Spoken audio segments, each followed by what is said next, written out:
स्वागत आहे तुम्हा सर्वांचे श्री स्वामी समर्थ या चॅनलमध्ये।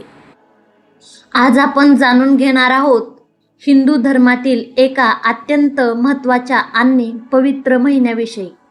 तो म्हणजे धोंड्याचा महिना म्हणजेच अधिक मास। हा महिना दर 3 वर्षांनी येतो। याचे धार्मिक आणि वैज्ञानिक महत्त्व काय आणि या महिन्यात जावयाला का महत्त्व असते, या सर्व प्रश्नांची उत्तरे आज आपण अगदी सोप्या भाषेत पाहणार आहोत। व्हिडिओ शेवटपर्यंत नक्की पहा।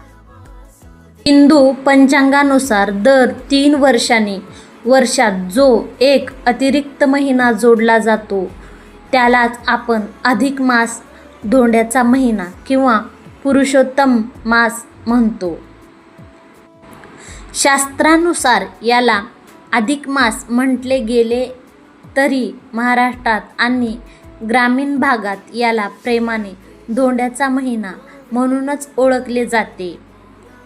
धोंड्यांची पूजा। या महिन्यात दोष निवारण्यासाठी आणि पुण्य मिळवण्यासाठी लोक धोंडा म्हणजे दगड, विष्णूचे रूप म्हणून त्याची पूजा करायची। तसेच धोंड्याचे दगडाचे प्रतीक म्हणून गोल अनारसे दान केले जाऊ लागले।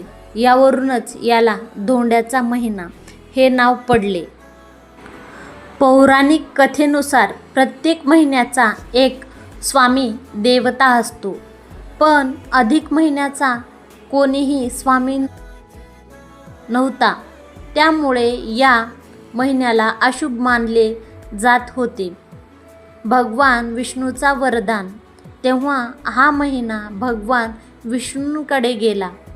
विष्णूंनी त्याला स्वतःचे पुरुषोत्तम हे नाव दिले आणि सांगितले की या महिन्यात जी व्यक्ती माझी भक्ती करेल तिला इतर महिन्यांपेक्षा करोडो पटीने अधिक पुण्य मिळेल।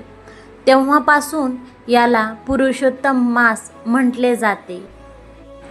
या महिन्यात जावयाचा पण मान करायचा असतो। हिंदू संस्कृतीतील जावयाला विष्णूचे रूप मानले जाते। हा महिना विष्णूचा असल्याने या महिन्यात आपल्या मुलीच्या पतीला म्हणजेच जावयाला घरी बोलवून त्याचा विशेष आदर सत्कार केला जातो। 33 या अंकाचे महत्त्व।